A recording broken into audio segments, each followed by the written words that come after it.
Hai, Assalamualaikum warahmatullahi wabarakatuh. Perkenalkan, nama saya Filian Fianda. Saya dari kelas TI 4A STIMIK Sumedang.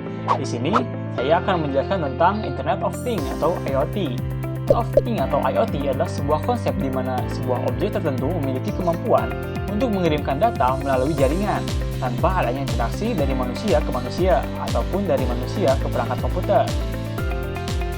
Nah, awalnya, internet itu sendiri mulai terkenal di tahun 1989. Lalu, pada tahun 1990, seorang peneliti bernama John Romkey membuat suatu perangkat yang kala itu tergolong canggih. Perangkatnya adalah pemanggang roti yang bisa dinyalakan atau juga dimatikan lewat internet. Kemudian, di tahun 1994, seorang bernama Stephen Mann menciptakan WordCamp, dan pada tahun 1997, Paul Salvo menjelaskan secara singkat mengenai penemuannya soal teknologi sensor.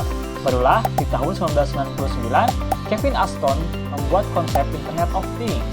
Hingga pada tahun 2008, berbagai macam perusahaan setuju untuk menunjukkan IPSO untuk memasarkan penggunaan IP dalam jaringan bagi smart object, yang juga bertujuan mengaktifkan IoT itu sendiri. Cara kerja. Sebenarnya, IoT bekerja dengan memanfaatkan suatu argumentasi pemrograman, di mana tiap-tiap perintah argumen tersebut bisa menghasilkan suatu interaksi antara mesin yang telah terhubung secara otomatis tanpa campur tangan manusia, dan tanpa terbatas jarak berapapun jauhnya. Jadi, internet di sini menjadi penghubung antara kedua interaksi mesin tersebut. Bayangkan, dengan adanya IoT ini, kita bisa menyalakan lampu tanpa menyentuh tombol stop kontak. Lalu, bila anak kucing kamu ingin keluar dan kamu sedang mager, kamu dapat membuka dan menutup pintu tersebut secara otomatis. Tidak hanya itu saja, jika kamu kegerahan dan remote AC rumahmu hilang, tenang, kamu bisa menyalakan dan setting AC tersebut. Kok bisa? Ya, dengan adanya IoT di rumahmu, kamu dapat mengontrol seisi rumah dengan menggunakan smartphone.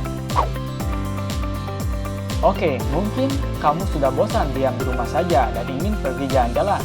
Setelah itu, kamu kecapean dan duduk di kursi taman di dekat komplek rumahmu. Kamu ingin tahu berapa meter jarak taman dari rumah. Tenang, kamu hanya perlu lihat jam barumu. Di sana terdapat fitur antara lain bisa menghitung jarak, mengukur tekanan darah, mengukur kalori dalam tubuh, dan lain-lain sebagainya. Saat kamu melihat jam tangan, ternyata di depanmu terjadi kecelakaan. Pada saat kecelakaan, kamera CCTV di jalan akan mengirim panggilan kepada ambulans serta polisi untuk membantu kecelakaan itu. Selepas itu, kamu pun pulang ke rumah, dan kamu masih merasa bosan.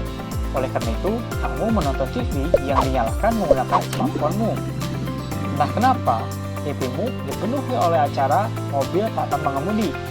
Ya, lagi-lagi menggunakan teknologi IoT. Beberapa saat kemudian, listrik pun padam. Eits, ini bukan bagian dari IoT, tapi sedang terjadi pemadaman listrik. Oke, mungkin cukup sekian dari saya. Wabillahi taufiq wal hidayah. Wassalamualaikum warahmatullahi wabarakatuh.